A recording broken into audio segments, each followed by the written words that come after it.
যে আসতেছে ফেব্রুয়ারি, কত ফেব্রুয়ারি জানো দিবস? এই বিশ্ব ভালোবাসা দিবসের সাথে মুসলমানদের কোন সম্পর্ক?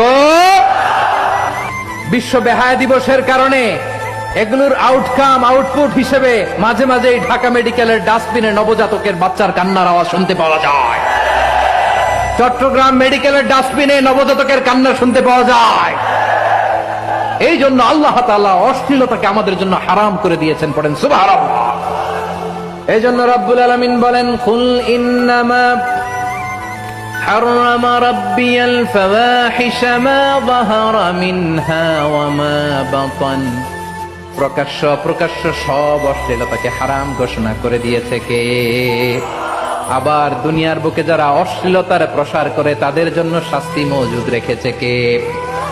রব্বুল আলামিন বলেন, ইন্নাল্লাযীনা ইউহিব্বুনা আন তাশিআল ফাহিশাতু ফিল্লাযীনা আমানু লাহুম আযাবুন আলীমুন ফিদ দুনিয়া ওয়াল আখিরাতি ওয়াল্লাহু ইয়ালামু ওয়া আনতুম লা তা'লামুন।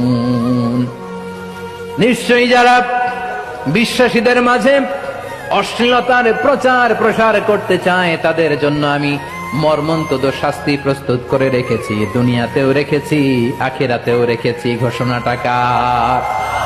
যারা এই নাটকের নামে, সিনেমার নামে